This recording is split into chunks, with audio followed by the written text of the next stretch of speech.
We are live, ladies and gentlemen, here with the Beacon co-founders. About 2 minutes too late. You missed out on some great pre-call content, but I don't know. We can keep it rolling. I mean, I thought it was. I mean, we were arguing about whether whitening strips are necessary for people of our age.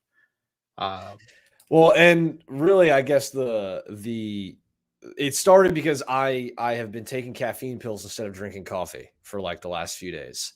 And mainly because I want to like be more aware of my exact dosages of caffeine. And also because, you know, coffee yellows your teeth. So it's like you can kind of get the best of both worlds there.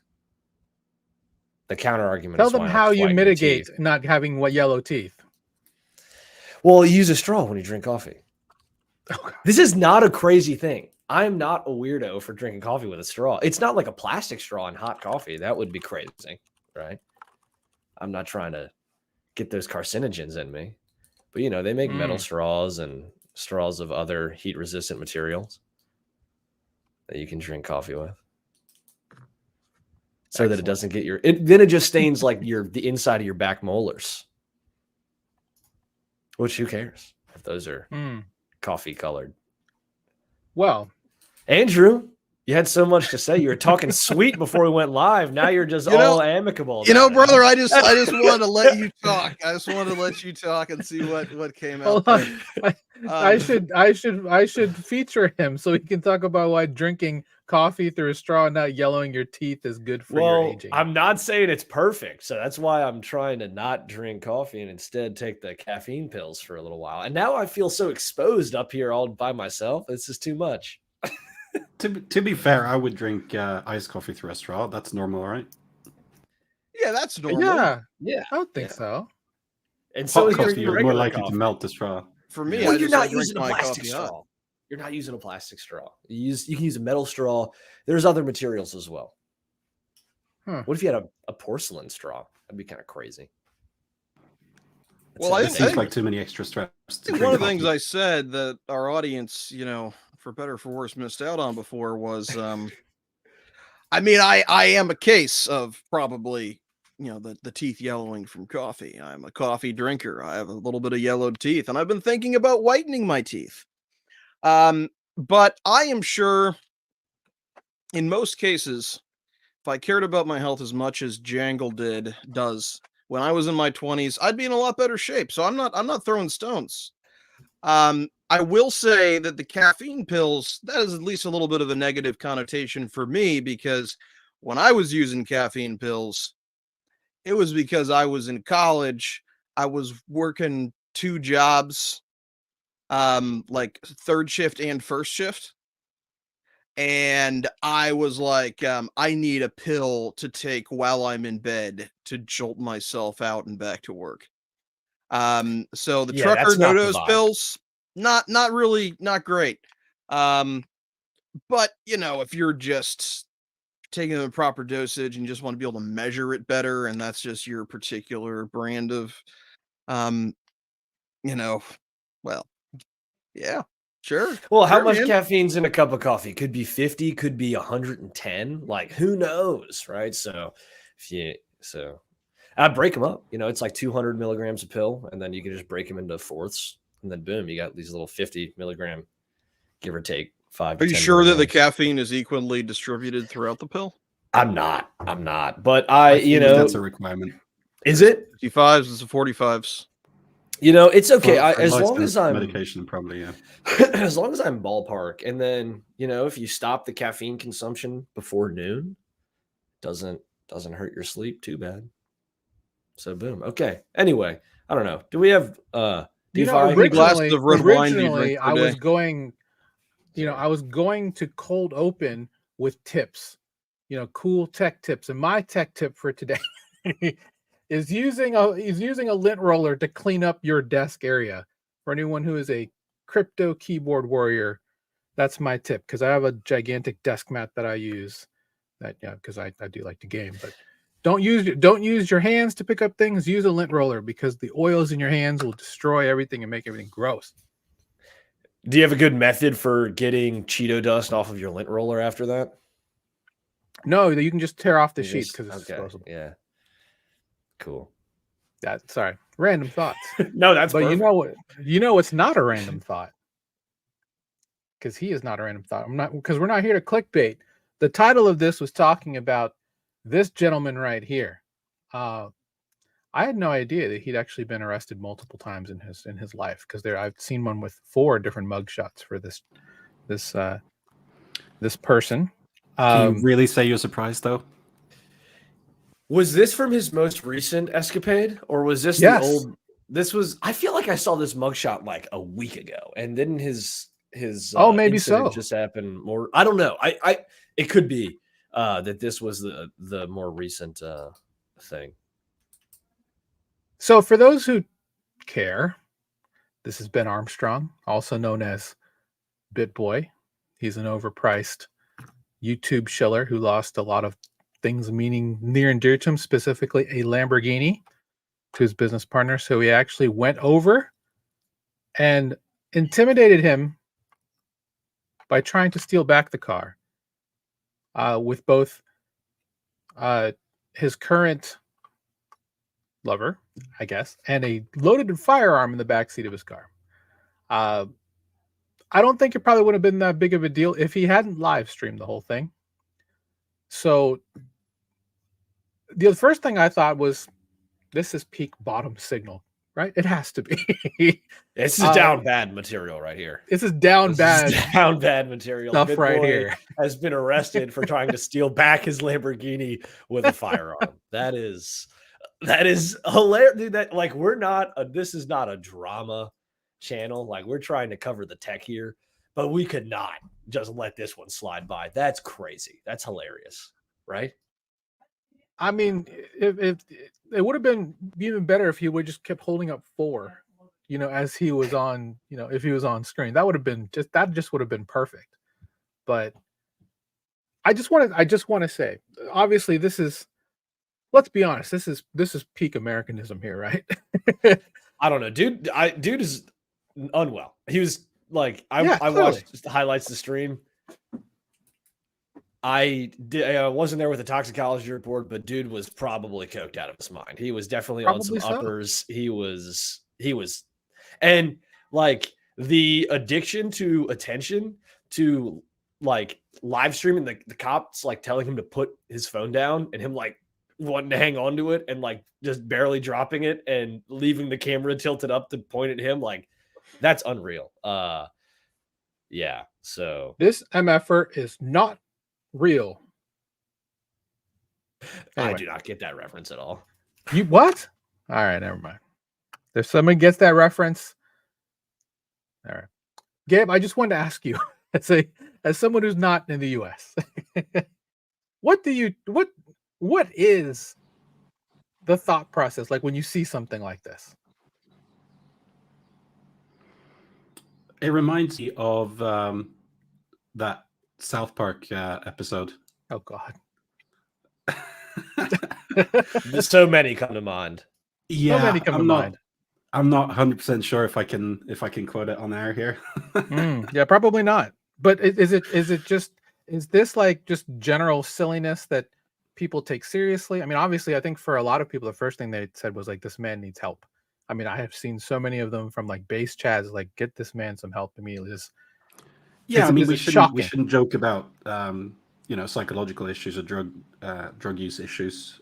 He definitely, like Django said, like, there's no way he wasn't on something, and he has probably been in a lot of previous streams. Yeah, he should get some help. I hope he gets the help that he needs. Yeah, I was certain that he was on something when he was chasing down SBF in the Bahamas. In the Bahamas, yeah, that was it was him and Gabriel Haynes that were out there. But I mean, at least Gabriel Haynes, I feel like he did it a little bit more tactfully. BitBoy, that was concerning. But yeah, I guess it's easier for me to kick Ben, that's his name, Ben, kick him while he's down a little bit, because he's been shilling, been like paid to shill shit coins for for years and used his audience as exit liquidity, in my opinion, in a lot of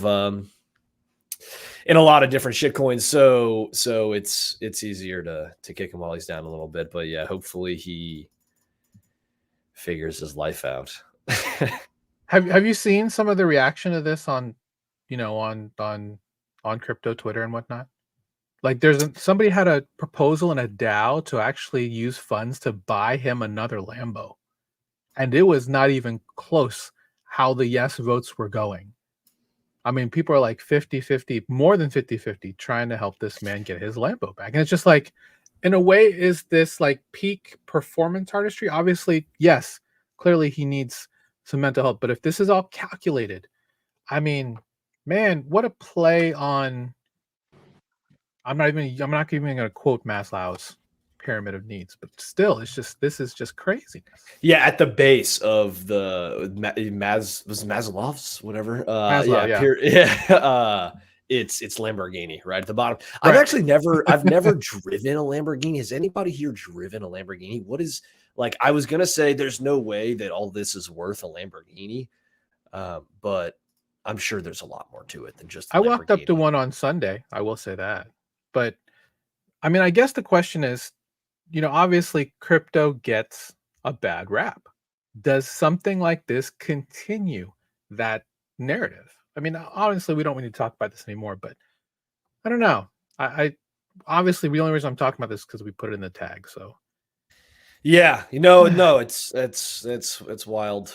We're talking about it because it's news and it's funny, guys. It's funny. That's true. Like it's sad, but it's also funny. It's funny. And this is the period of the market cycle where we flush out the nonsense. And BitBoy he's upset me for a long time with some of his behaviors, and he's gotten, in my opinion, a bit of his comeuppance with flying off the handles. But I do hope that it seems to have gone a bit too far. I don't know if the punishment fits. How is YouTube views doing after this?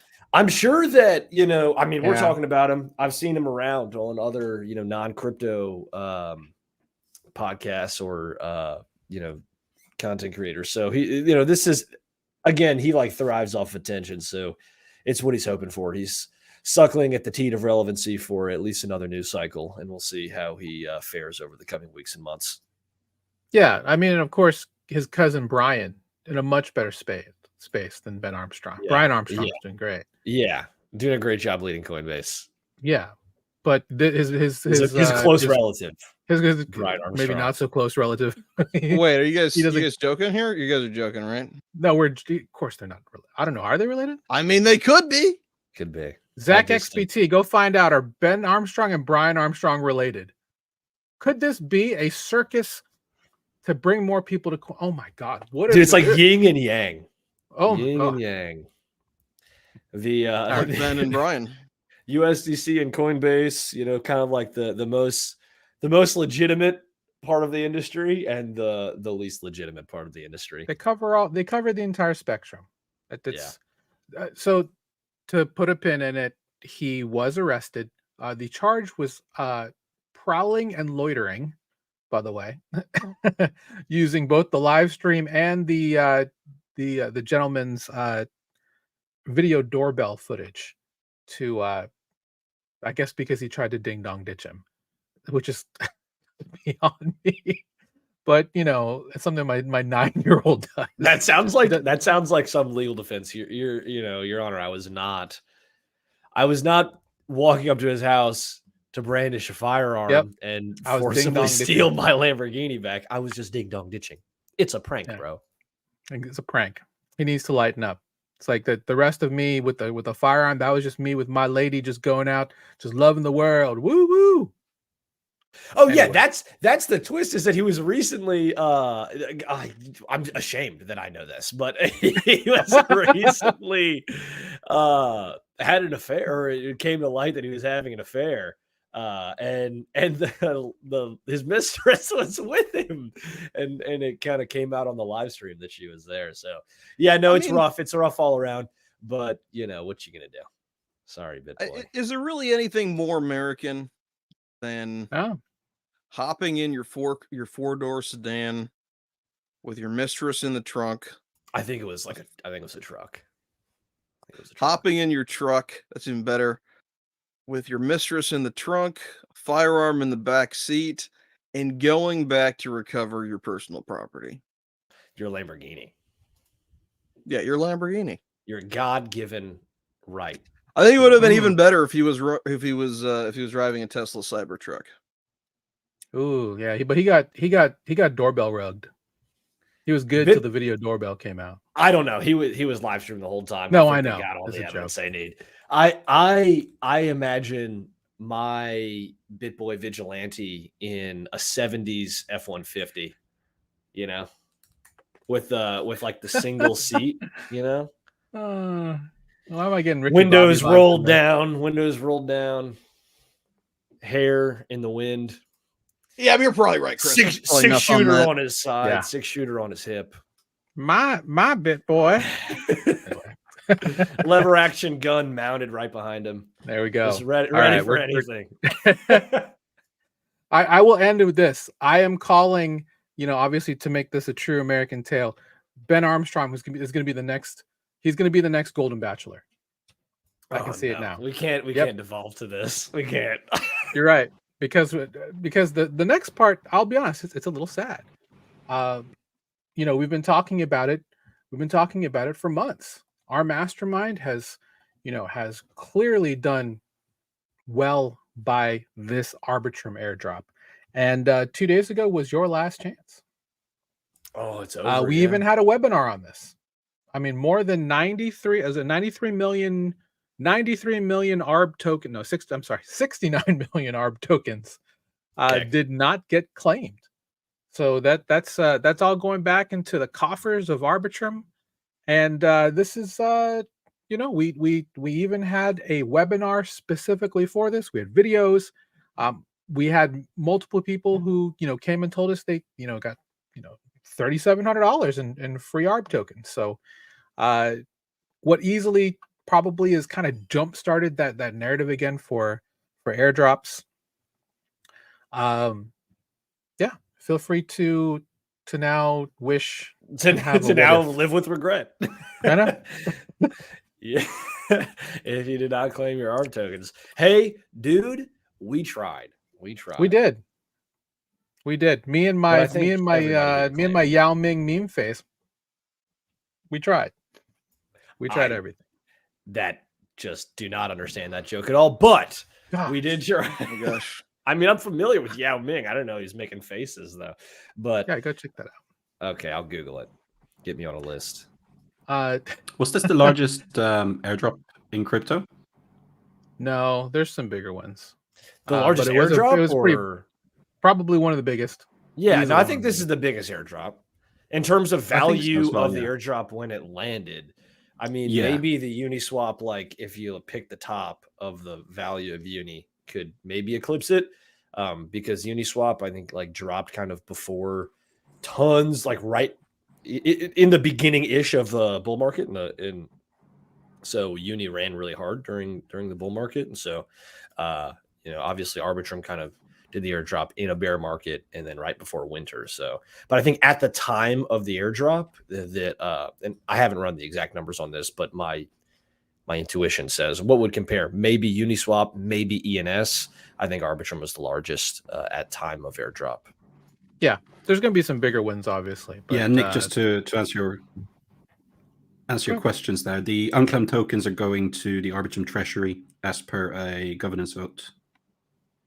Back in August, nearly unanimous vote. The 0.04%. I want to know what they did with that. The 0.04%. I guess there was no other option, so I'm assuming that they were supposed to just be locked forever initially. Yes. So can't let that happen. Is it too early for a curve joke? Is it curve the protocol or curve like the bell curve meme? The protocol. Oh yeah, too soon. Oh no, it said no. Go ahead, but I have good news on that front. But go ahead with you. I mean, I think it would be interesting if the CEO of the Arbitrum Foundation found a way to take those unclaimed tokens, borrow USDT against them and buy a house somewhere. Oh, well, that joke. Okay. To be fair, it's not the Arbitrum Foundation that's getting this; it's the Arbitrum DAO. I think, right? Yeah, the well, you know, I'm hand waving a little bit for the joke, but just imagine if you know, $50 million of Arbitrum tokens were used as collateral for some stablecoin borrows. Man. Don't do that to Ave. Ave is just. I've actually governance votes are such a meme sometimes. Like the DAO vote is to receive the tokens rather than have them locked up forever. Like, why would anyone ever vote no on that? Well, because they're token holders. In action, boys. They're token holders, so like you'd think that the token holders would want to, like, by locking the tokens up, it's essentially like a buyback and burn, right? It's like buying shares back almost. So it should theoretically like restrict the supply and be price appreciative, right? Whereas if the DAO gets it, they can then decide something to do with it. They can use it for incentive programs. They can use it for whatever, which might be good for the network, but it might cause more token dilution. So yeah, it all depends. I think overall, but it's probably good for the people holding a lot of the DAO. Was that? It's probably good for the people holding a large portion of the DAO. Yeah. Which to are be able to control where that's going, which are the people who rather have than have it just be locked up. Yeah, that's what they decided ultimately. I since we did mention Curve, I threw something in our chat here. The Michael Egorov, he paid off his Ave loan. Did pay off his Ave loan, so that is there is now kind of no longer this overhang of liquidation at, like, you know, high 30s. Low 40 cents for Ave. He's been paying it off, and now it's all paid off. But there's still some leverage on his on-chain wallet. I'll link it in chat as well. But yeah, so Ave no longer kind of has this tail risk. A few other protocols do, but I believe all those have isolated lending pools. So yeah, the systemic risk to Ave that the CRV loan posed is gone, and the kind of cascading liquidation risk for CRV is gone. Seems like he did have the liquidity off chain to eventually move some things around without having to liquidate his mansion. So, well, let's talk about those incentives. Since we were talking about treasury incentives, here's a thread from Trablo B on exactly groups within Arbitrum that have applied for incentives. This is a pretty interesting alpha list, I must say, of protocols that are probably worth looking into, at least most of them. Probably looks like the biggest here is going to be from, well, no, it's not. I take that back. These are requests, right? I think these are just requests. Yeah. So just looking at some of the groups that are looking for things here, we have Gamma Strategies, which is an automated liquidity manager for concentrated liquidity on various blockchains. We have an NFT project. We have Balancer, Beefy Finance, the largest auto compounder in the space. We have Dopex, big options protocol. Magpie, another solidly velodrome group. Arrakis, another liquidity manager for concentrated liquidity. And then this bridge, Wormhole, Silo Finance, another mainnet protocol, I guess, is now on Arbitrum, which is interesting. And then Frax. So yeah, interesting to see that, you know, with the fact that they're moving that 69 million in ARB to the treasury, that they could be given in short-term incentives to quite a few that have applied to get the incentives here. So obviously incentives good, right? Because it's kind of what's helped OP in the short term. Jangle with regards to, you know, their success specifically like on Velodrome and other OP protocols. So looking to get your take on this with regards to how these protocols will do if they do get some of these incentives. So I think from a mercenary yield farmer's perspective, it's obvious, right? Like, these are incentives, they're free tokens, they go to people who are providing liquidity or interacting with various decentralized applications. So it's basically free money that's allocated to people to use these applications, like crypto basically paying you to learn. But somebody is paying that cost, right? And it's ultimately whoever's getting diluted by those tokens being distributed. So the question for the ARB token holder in this instance is this dilution worth it? Will it generate more fees for the Arbitrum network that ultimately go to the DAO, and maybe that value finds its way to token holders? Maybe it doesn't. Or is it going to generate users that are habituated to use the dApps of the Arbitrum protocol that then stick around after the incentives are gone? Is it going to create certain applications that will have enough liquidity because of these incentives that otherwise couldn't get kickstarted, but then can ultimately reach product market fit organically after these incentives are gone? Those are all the questions that ARB token holders should be asking themselves. From a yield farmer's perspective, from basically an on-chain market maker's perspective, it's obvious. Take the free money. It's just like boosted yields. If there's a position that you were already in on a platform like Gamma Strategies, and now you're getting boosted yield because there's ARB incentives, that's a win.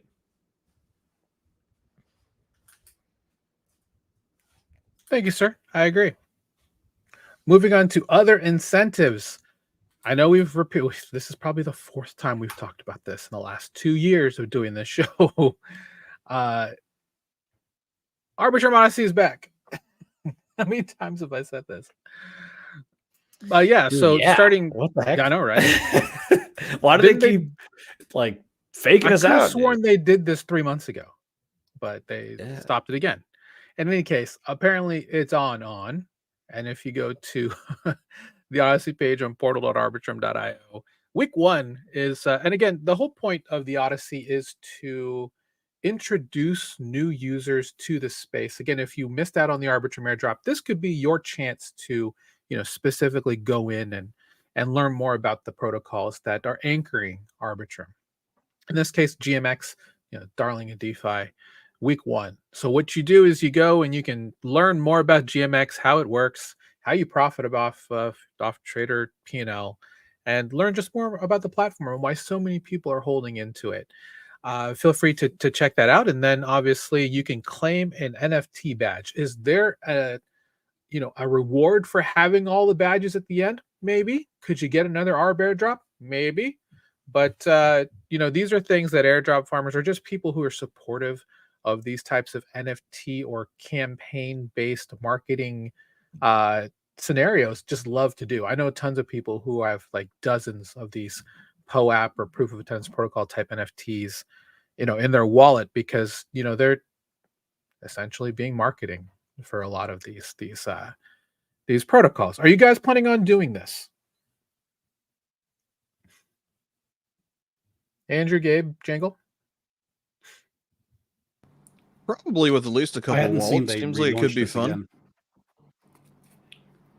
Have they alluded to there being an airdrop link to this at all, or have they just relaunched it with no? They've just relaunched it for the 4th time, supposedly. So, you guys are in it for the NFTs, for the or for the. I'm in it for the NFTs. I want the collectibles, bro. I'm not just gonna let these Arbitrum Odyssey collectibles pass me by. I'm kind of bummed they're not letting us know already what week 2 is. I mean, it's so you're looking at there's side missions with some, actually, a couple of protocols I haven't looked into. I've looked at Timeless. That's something that you can do specifically if you've used any of the general auto pools on Trader Joe on Arbitrum. You can get the APT token to put it in here with Timeless. I haven't looked into Bunny. That's another one that I'm curious about, and some of these others that I've never heard of before. So, again, good way to kind of get to know more of some of the possible gems of the next 12 to 18 months in Arbitrum. So, participate if you're looking for something to do. I'm not going to say that DeFi is boring right now, but there are a lot of people starved for things to do. So this is, go ahead, say it. DeFi is kind of boring right now. So go check out some applications. I don't know if I call them gems. It's that time in the market cycle, isn't it? Yeah, it's that time in the market cycle to just do this nice little Arbitrum Odyssey, get you some collectibles, and who knows, maybe if Arbitrum is a leading layer 2 solution in a few years, there'll be people who are clamoring for those collectibles. Maybe not. But I do remember the original Arbitrum Odyssey NFT because there was one that they dropped during the original Odyssey for people who bridged.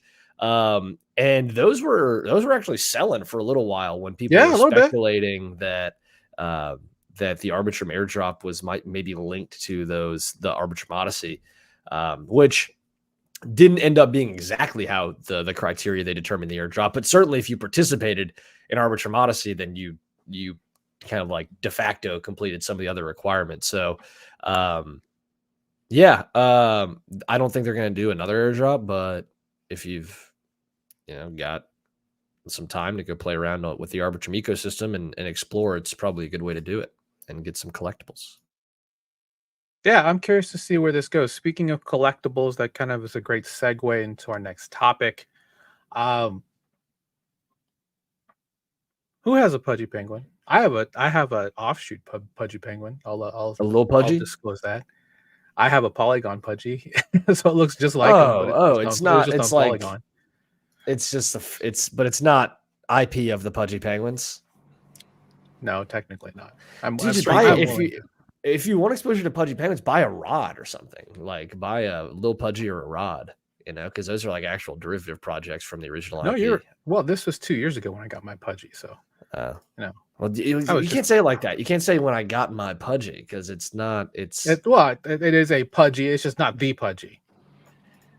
Anyway, you were saying that's like, bro. That's just some knockoff garbage, bro. I know it was. I'm not gonna lie. Why do you think there are apes on every single chain?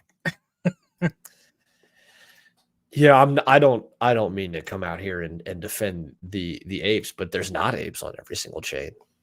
Not every single, but there's on many chains. There are, but not the official apes. It's like no.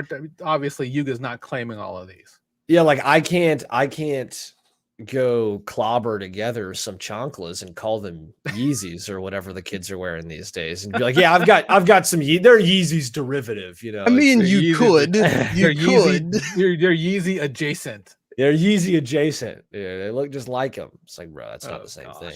You were saying, Gabe, before Jangle went on a rant. I don't think I was saying anything. Oh, fair enough. Well, anyway, last year, obviously, NFTs, older collections were taking a bit of a tumble. This gentleman, Luca Netz, came in and purchased the Penguins for pretty penny, But then obviously, there's a story they're trying to tell. And today, they are launching Pudgy Penguins in Walmart. This, in a way, if you think about it, to me, this is a watershed moment for NFTs, digital collectible avatars, whatever you want to call them, for both Web3, crypto, and on-chain. Why? Because he believes in order to have escape velocity for blockchain tech, for Web3, for DeFi, for on-chain, whatever you want to call it, you need customer-facing goods. And this is his contribution to that by not only just he's not even doing this like this isn't an Etsy project. This is an effing Walmart.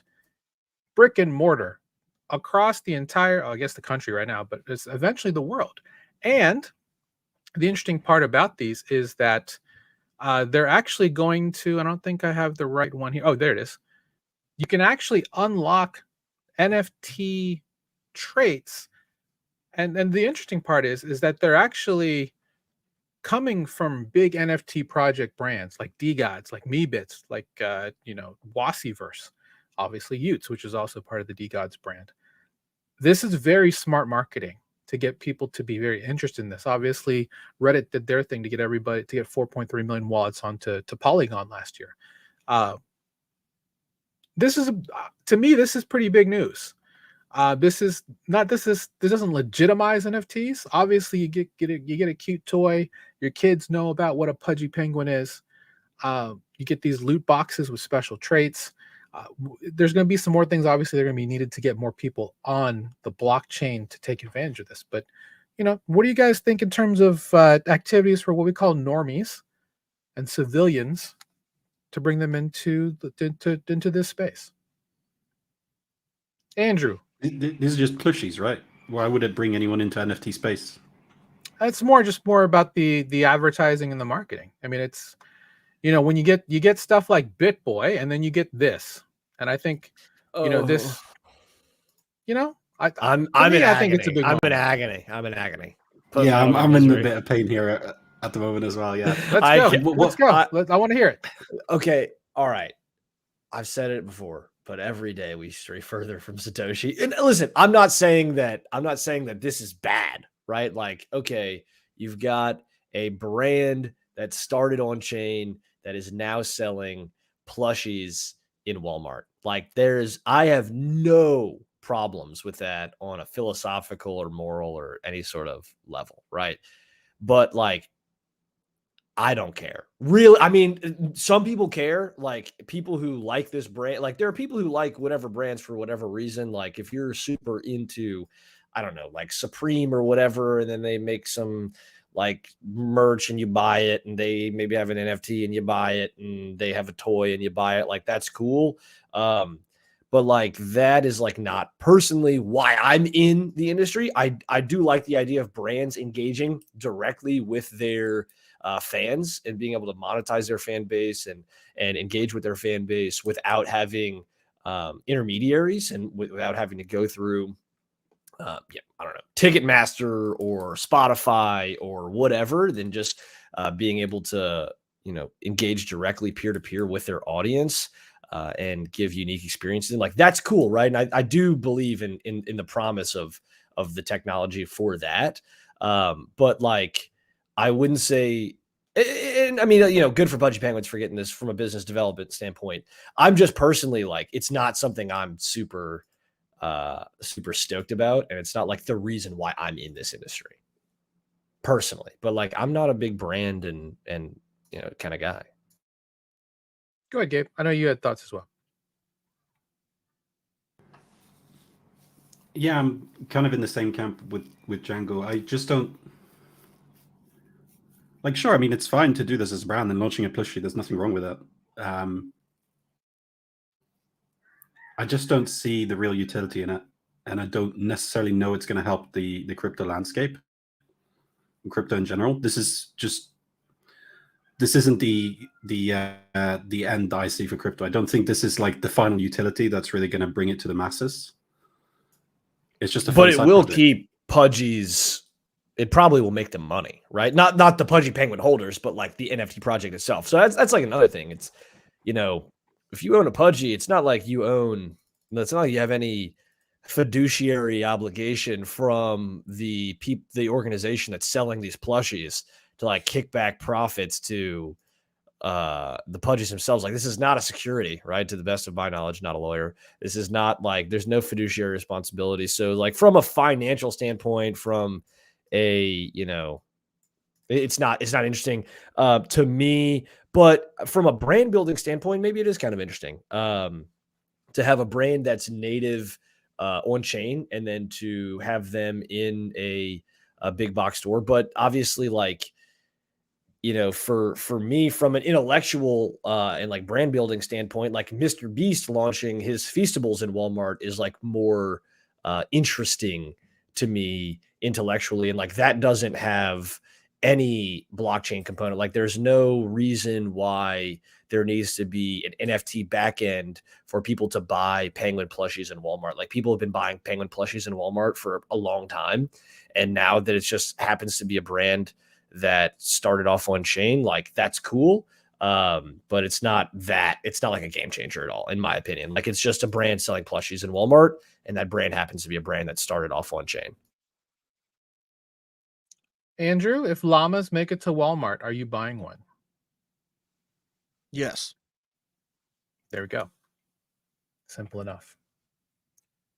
For anyone who is watching this program, and because you purchased a Pudgy for your child, or your friends have one, or because you heard it was really cool that Pudgies is now in Walmart blockchain, based, and you're here watching our show because, you're now curious to know more about this world, I personally welcome you. We are here to have wonderful conversations with you. If you're curious to know more about the whole underlying tech behind why it's so interesting that a blockchain-based brand is now in the largest retailer in the world, brick and mortar. So, welcome. I don't think that the way we actually get a new wave of people to be on chain is by selling plushies in Walmart. Like, and first of all, like, we have to ask the question, like, why do we want people on chain, right? Like, what is the reason for people to be on chain? And like, for me, there are, you know, philosophical, basically ideological reasons to be engaging in financial infrastructure that's like peer-to-peer and doesn't rely on intermediaries or nation states, like can lower fees, build equitable infrastructure, and like have the democratization of the yield of the financial system, right? Like those are so like, but for most people, they really don't care about that. So like, that's fine. Are there applications that we can build that people really care about? Like some people like to speculate on JPEGs, and boom, they're here. If you like speculating on JPEGs, like we got that for you, right? If you like, you know, if you don't have access to the dollar and you have strong capital controls in your financial system, then guess what? We got the solution for you. It's stable coins, right? But I don't think it's like, hey, do you want plushies from Walmart? Like blockchains are for that. Like no, blockchains really aren't for that. Like you can build a brand that exists both on chain and off chain, and your brand might engage with your audience in like unique and interesting ways. And that's really cool. But like fundamentally, like selling plushies in Walmart is not product market fit for blockchains, right? Like stable coins are product market fit for blockchains, right? Peer-to-peer finance is product market fit for blockchains. Speculating on JPEGs is product market fit for blockchains. And I am optimistic that because of the underlying nature of the technology and the improvements in infrastructure that we are experiencing and will be experiencing, like there will be more product market fit for blockchains. But like, let's not LARP like selling plushies in Walmart is product market fit for blockchains. Like it's really not. Oh, I'm not saying that. I think it's a really great moment in a watershed to get more brand awareness, because let's be honest, the 3PL, the logistics, the supply chain behind it, which Walmart is looking to get into with blockchain tech, is product market fit. The number of people who will now be going in and being curious about, you know, how do I get more of these how do I get more of these traits? Just like how do I get these CSGO skins? Those are product market fit.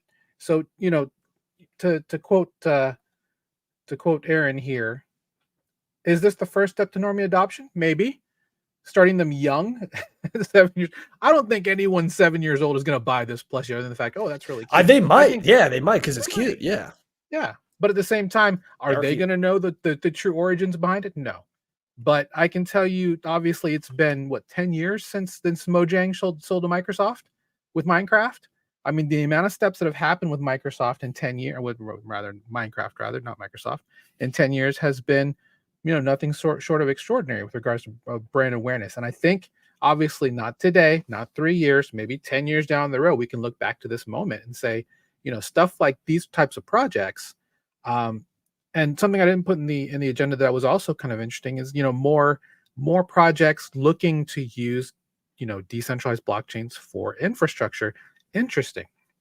And I hope that this leads to more adoption moving forward, which I think is really the whole point of them doing this, honestly. Adoption of just what? Trying to just using the tech, because that's the one thing, right? When we're talking about GameFi, yeah, GameFi is cool. I've seen some games. I've played some games. I played some in Denver. They're great. But regular gamers are not going to use that tech. The tech is there, but it's all about getting people to use it. I think, obviously, same thing here. Is anyone really going to go and, you know, use the plushie and then, you know, get those traits? Probably not. But what's coming up behind them? We have Starbucks, their NFT Odyssey program based on Polygon. That's blockchain based.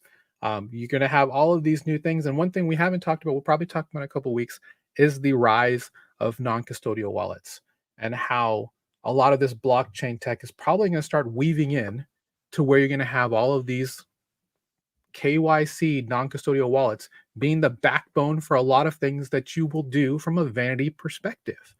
And I'm overextending the plushie narrative here, but you know, I think all that's true to an extent. I mean, I agree with most of the sentiment of what you're saying, but I don't think that plushies are a meaningful advancement in like user experience of you know, peer-to-peer digital property rights. No, probably not. But I will bring up something. Go ahead. Yeah, ultimately, what's really going to drive crypto adaptation long term is solving big issues in the real world that we have. And if crypto can present better solutions to those issues, that will naturally drive further adoption into crypto. People will use it more, and that will exacerbate development in crypto and lead to better solutions over time. And that's really what's going to drive more users to come and use crypto. I don't think NFTs is the solution to this. I don't think plushies for brand awareness or making people aware of crypto through that is necessarily going to drive large influxes of people to come and join crypto and use other services on there. It's just a fun thing. It doesn't actually solve problems. That's all it takes. I agree, and it's probably good for the Pudgy Penguins like themselves for that brand to like make money, which I think is like important for their brand, which is a strong brand in the industry, right? So I think it's cool. I don't hate it at all. I'm super hyped for him. Like, it's great. I just don't like want to overblow it, you know? And there's also this vibe that I get from a lot of people in the industry, especially in NFTs. But it's like, we need more people to come in, right? We need more adoption, right? Like, and I agree, like, we do want more adoption, but like, why do we want more adoption? And what should we be focused on? Like, should we be focused on like gotcha quick ways to like get people in, like just to buy our bags, right? That's what it feels like, right? When people say like mass adoption, when they say like get the normies in, like onboard people, it seems like we want, like, the focus is almost like, how do we get more capital to flow in for the explicit purpose of buying our bags and giving me exit liquidity, right? Whereas like what we probably should be focused on is like, what are these really meaningful problems that we can solve? Like, what are the applications that are not possible in the old world that this technology could create a 0 to 1 type application? And like, I've named a few of those, right? Like peer-to-peer financial infrastructure with no intermediaries and like favorable fee structures, right? That's huge, right? Stable coins, like access to the dollar and access to treasury yields for anybody with an internet connection. Like, that's huge, right? Like plushies, like in Walmart, I am very happy for the Pudgy Penguin brand, but like, that is not a 0 to 1 innovation that is like brought about because of this underlying technology. So while I do not want to knock the Pudgies, and I'm happy for the Pudgies, and I'm very sad that I don't own them because they're going up, right? In a market that is otherwise depressed, right? So it's like good for the Pudgies, good for people who like that brand, good for everybody. But ultimately, if you're building in the NFT space or in the DeFi space or in the blockchain infrastructure space, your focus should not be how do we just attract attention. It should be how do we solve problems that nobody else could solve, because we have this technology that has these underlying properties that are novel, right? That's what we should be focused on, because it's like computers were starting to gain popularity from nerds and hobbyists before they were useful. But when email and Excel were created and started to gain network effects with email, at least, like everybody just had to use computers, because what are you just going to like do your accounting and your bookkeeping by hand now? Like, no, you're going to use Excel and 100x your accounting department's productivity, or, you know, so, you know, that's the way I think about it. Like, we need killer apps. We don't need, you know, plushies in Walmart. But if plushies in Walmart, I have nothing against them. Yeah, and in a market based on capitalism, you mentioned Excel. Like, Excel was a huge boost in productivity. So there's a financial incentives for businesses to adopt the new solutions and basically take advantage of that increase in productivity as well. And I'm such a simp for stablecoins, because like stablecoins are the most obvious, like, oh, here is this clear way to address this humongous demand that exists, right? Like, there is people globally, especially in nations with capital controls, are hungry for dollars. They're hungry for dollars, right? They want dollars so bad. I'm going to be going to Argentina in a few months. And like, just from listening to podcasts and from people in that area, listening to builders in crypto, like there is a disproportionate amount of crypto builders, especially in the stablecoin space, from Argentina, because they've just battled inflation periodically throughout, most of their nation's history. And it's, especially bad right now as well. So like, they have, basically a black market. They call it the blue market rate for dollars, right? For physical dollars, where there are services where you can like text somebody or I don't know if WhatsApp or what app is popular there. And somebody will show up on a scooter and you trade them, pesos for dollars at a rate that's like drastically different than the, government stated rate. And if you can't hold dollars in your bank account, if you do at any moment, if you do have permission to do that, then at any moment they could be confiscated and forcibly converted at the less favorable rate. Like there is a huge demand for sovereign access, sovereign meaning like without intermediaries, without custodians, like self-custodied dollars, right? And there is like if we solve that problem, and we solve a humongous problem for a lot of the world, right? And so that is like what gets me jazzed up. You can probably tell that's what gets me super excited. And while I have nothing against the Pudgies and plushies in Walmart, like it just does not get me nearly as hype as the underlying concept of NFTs, which are peer-to-peer, permissionless, engaging with your audience and owning your own audience, which I do think is a huge thing that could drive a ton of utility, a ton of productivity, a ton of adoption to NFTs. But hey, if we got to sell plushies in Walmart to stay solvent until and continue to build that future, then hey, we'll sell the damn plushies. Let's go. I'm here. I'll buy one. If I see it in Walmart, I'll buy one. 22 minutes. If we get to I'll buy one. I will. If I see one, I'll buy it is one. important to know as well, Jangle, the main reason why there is such a large demand for specifically for dollars is to avoid the large inflation in these various countries. Aside from being the global reserve currency currently, there's nothing inherent about the US dollar aside from being such a large world currency already that dictates that it has to be the US dollar that they trade into.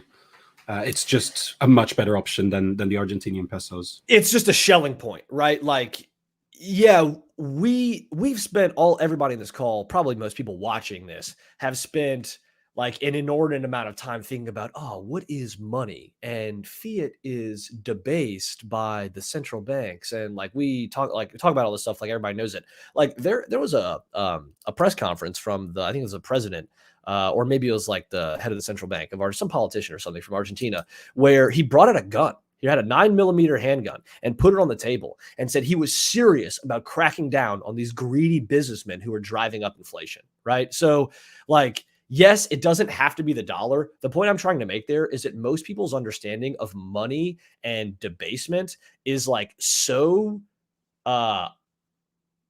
Like it's so influenced by just it's ignorance, a lack of understanding, propaganda, whatever, but a lot of people around the world intuitively understand that the dollar is like what you want to have, right? And so while we understand the intricacies of debasement and monetary policy, and we talk about how, ETH or BTC, these are the true best monies, other people, they just don't realize any of that. And what they think is dollar good. It's sort of like the mid-curve take is like the bell curve meme, like at the back end of the bell curve, dollar good. At the front end of the bell curve, dollar good. The middle end of the bell curve is like, it's 6% annual compounded debasement and blah, blah, blah. It's like dollar good, right? That's what people want. So let's build it.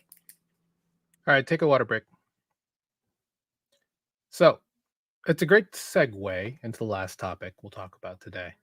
And that is... real quick. Sorry.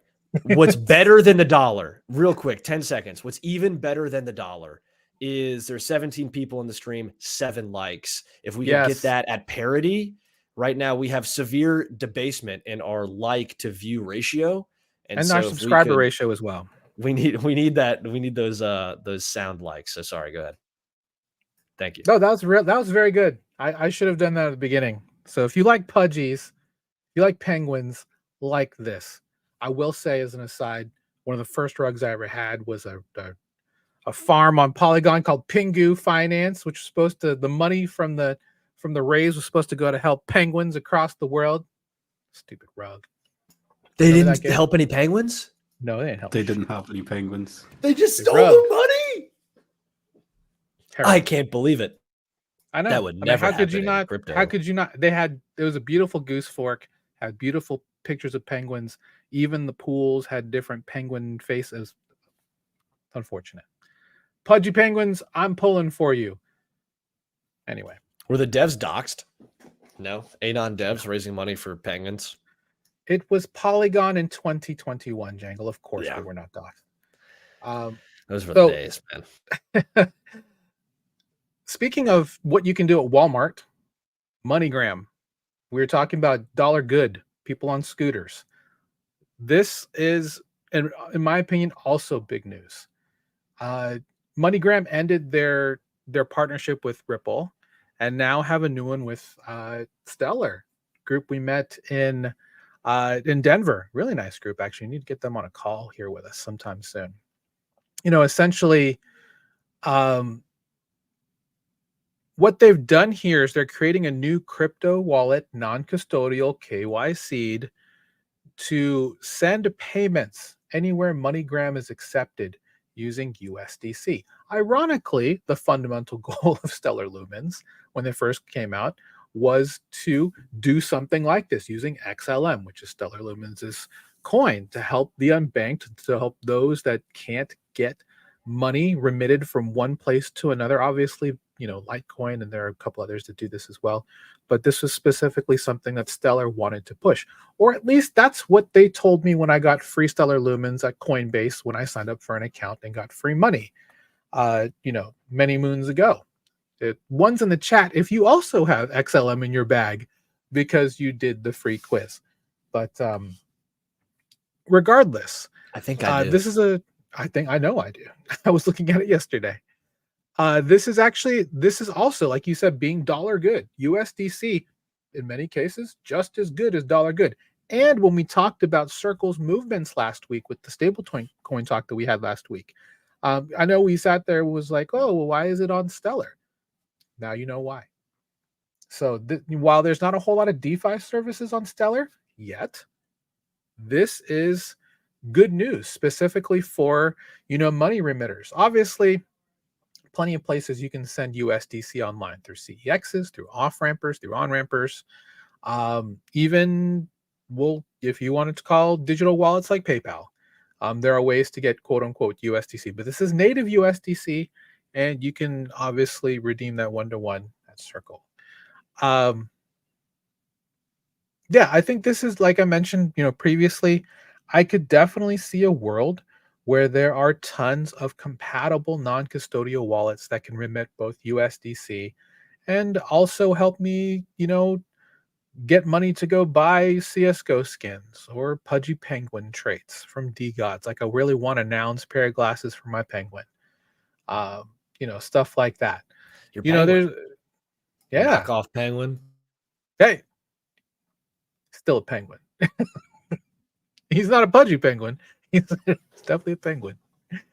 But yeah, to me, so this was where Ripple is supposed to be kind of making its comeback because they're moving a lot of their base to both Africa and Asia. Stellar actually was co-founded by I think his name is Jed McCaleb. Yeah, he left Ripple to start Stellar. So this is an interesting move. I think this is great for Stellar, helping them get their brand awareness on something that is a product market fit for blockchain tech, specifically for payment remittance. These are going to be the underpinnings of things that when we talked about it last week, most of the big novel things we're going to see tech-wise, the normal investor will never see, right? So ultimately, I think this is a good foundational step to at least get more people, especially in areas like you mentioned, in Argentina and Brazil, in Sri Lanka, and all of these countries where there is massive inflation that's crippling economies. People can get anti-fragile, censorship-resistant, non-inflationary, stable coins that they can hold true monetary value and purchasing power with.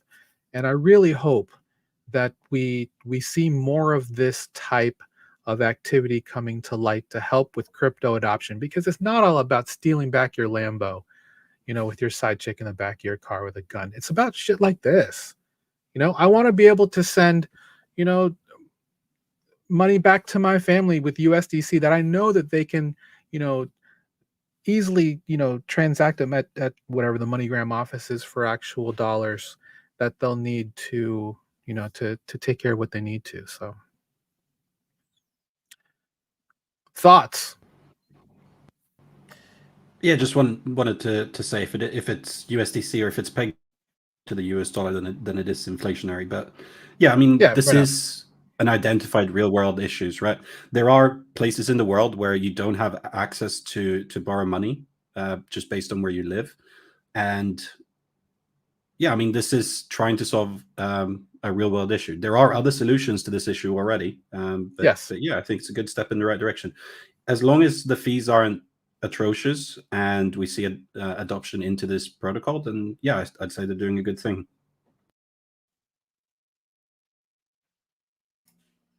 Yeah, I mean, any rails that can permissionlessly peer-to-peer move value around, especially if it's dollar denominated, that I think have a shot at product market fit. I don't know much about the Stellar network and its validator network or its tech, to be honest. Just there hasn't been a lot of developer activity that's like drawn me there to like deep dive in it and learn more.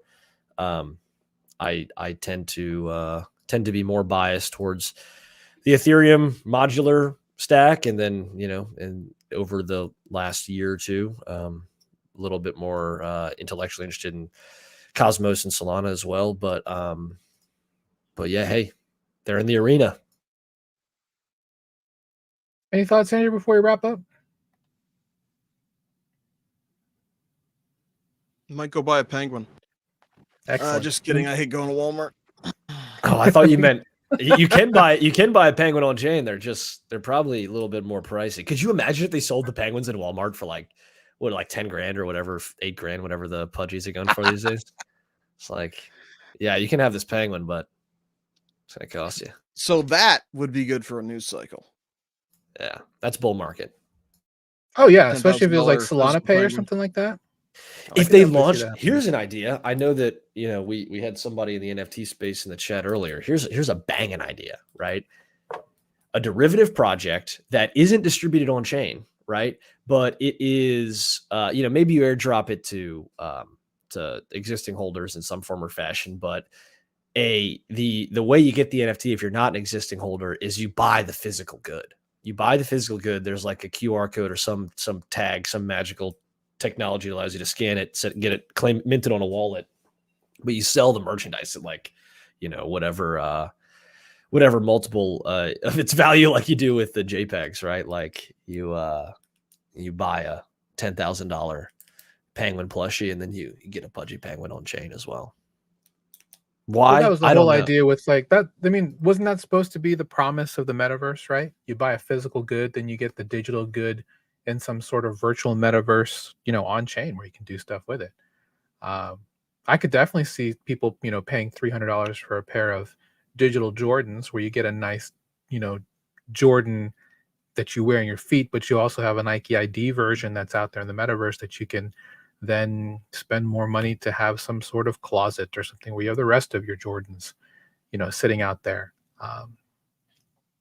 Yeah, I mean, I think, everything we've talked about today is kind of, just kind of carving a narrative where we could see things like this being a part of normal life. And, if this is your first time watching us, obviously our goal is to educate, but not everything that you see in mainstream media about crypto is bad. In fact, it's all about the technology, and we're all here for the tech. And we hope that, moving forward, you will be as well. And these are all great things that are going to help move how we live life as people, moving forward into much better non-manipulative ways. And that's a very veiled statement. I apologize for saying it like that, but I am so excited to go to Argentina, guys. I'm so excited to go to Argentina.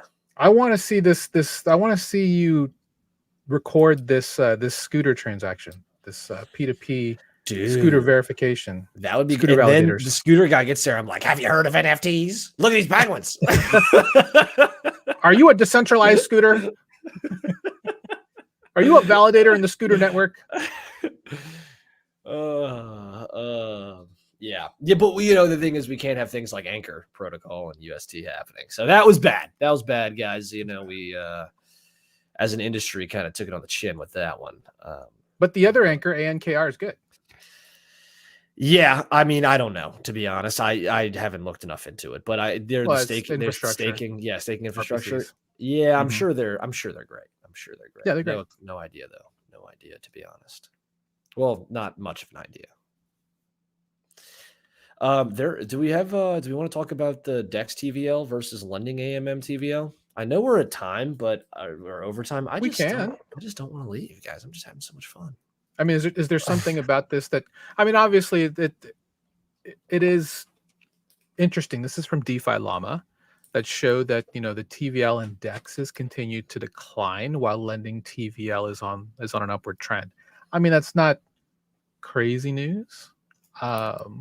Mainly because, there's so much interesting movement in terms of liquid stake tokens, in terms of, interesting stablecoin derivative projects, whether they be collateralized debt position stables or, what other type of stable that are out there, or, a rebasing stable. I mean, there's a lot that's out there to the point where it doesn't surprise me that lending is on the rise at all.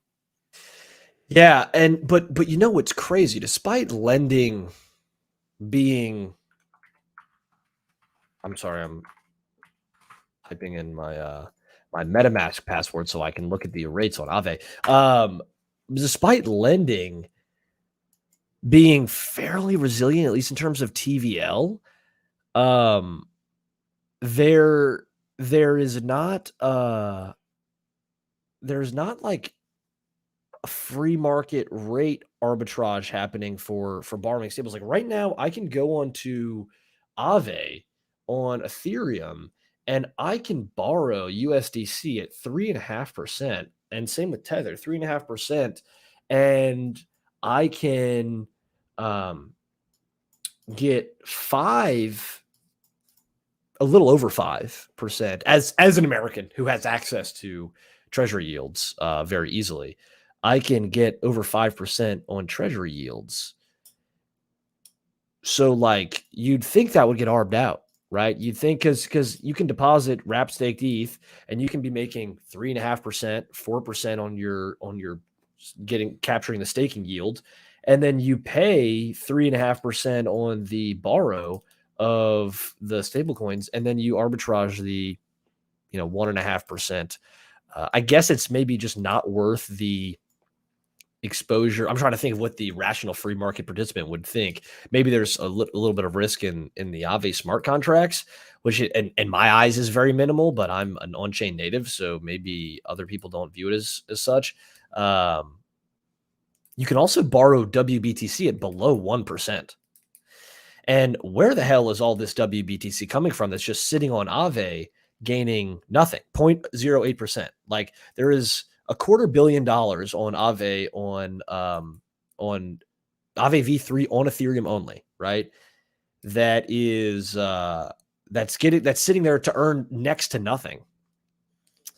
And so you can borrow that, and there's a lot of strategies I think you can build around this if you're willing to make directional bets on the ETH BTC ratio.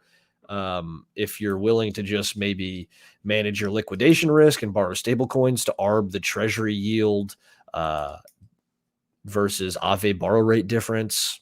So it's just interesting. I think the wrap BTC on Ave, a lot of it is likely people who only hold Bitcoin as their only crypto, and they've just transferred it to DeFi to earn any kind of yield. And they don't really interact with it. It's just sitting there. Yeah, but think about it, dude. You're exposing yourself to WBTC risk, the whole custody system of WBTC. You're exposing yourself to, Ethereum risk, which is in my opinion, very low. But to somebody who's a BTC max, he only wants to hold Bitcoin, it's probably not negligible. And all for 0.08%. In my opinion, they've got to be borrowing, right? They've got to be borrowing something. My first guess, honestly, my gut instinct is that the majority of that would be like miners who are looking for liquidity, but like in TradFi, they maybe don't get the as like favorable rates. Like you're not borrowing in TradFi below 5%. Like it's not happening, right? You're not borrowing at less than the interest rate the federal government is giving on T-bills, right? But you can actually collateralize your Bitcoin and borrow at a net 0.9% rate. Like that is crazy. Like Bitcoin and ETH are the most pristine collateral assets in the world right now because you can borrow, well, not with size, right? You can't borrow $1 billion, right? But, or $100 million, but you know, you can borrow if you're doing it, you know, less than 7 figures, then you can borrow at literally rates below what the federal government is borrowing at. Isn't that crazy? Isn't that nuts? Is that not like? I think so. I mean, when you put it that way, that's pretty crazy. Sorry, go ahead, Chris. I was just going to say you could always go on Thorchain where you don't have to use wrapped Bitcoin, use native BTC and get no liquidation BTC lending. But that's just the Thorchain thing. Yeah, that's true. That's true. I just am not as well versed in that as I am Ave. And then obviously there's other there are places to do it. No, but I think you're right. I think it's crazy that you can do that. And again, that's part of the beauty of on-chain is that you can literally take assets that you're just holding, borrow against them, and farm that for much more than the amount that you're just borrowing. You know, creating a lot of complex strategies that can make you a really nice return for something that, depending on the blockchain you're on, can be fairly low risk as long as you correctly mitigate. I'm looking at the rates on Arbitrum, and they're very close. They're very close. But yeah, USDC 3.5%, Tether just shy of 4%. And you can get fixed borrow rates as well at 5.13 for USDC and 5.64 for Tether. And then all of that, can be against an interest-bearing collateral like wrapped staked ETH. And then, I mean, you don't have to necessarily redeploy those assets into you can redeploy it into whatever. You could borrow WBTC at a 1% rate and hedge your risk a little bit, and then borrow some stables at a 3.5% rate, and then enter like an ETH USDC pool on V3 or GMX or wherever, 20 and to 30%. Yeah, capture a pretty meaningful spread there and kind of mute your volatility in either direction by borrowing both BTC and stable. So there's like a lot of interesting strategies that you can use with money markets when rates are borrow rates are this low. I don't mind the idea of going and minting LUSD or Ethos Reserve or some of these others, or EUSD, and then doing a stable V3 pool, concentrated liquidity behind that, getting a decent spread on that as well. I think that's an interesting play as well. So, yeah, I wanted to bring that up because I was thinking about it this week, but I'm sure we'll talk about it tomorrow on our call, market making liquidity call. So. Excellent. Well, again, thanks to everybody who's here with us live. Make sure you again like and subscribe. This will be where we call it for today. Thanks to everybody who's here. Thanks to everybody who is watching at home. We're happy to have you here. And again, welcome to our world. If you've bought a Pudgy Penguin, or if you're remitting money to your friends using MoneyGram, or buying cash peer-to-peer from a guy on a moped. Hey, you're in the arena as well. You're now a part of this. You're now a part of this fam. So, Jangle, anything you want to plug before we go? I'll update the description right after we access call with our free community on there, as well as We still have way more people in the stream than likes, and that's just like depressing. But pump those numbers up. Rookie numbers, we can do better. Like half of you are not subscribed, so please subscribe.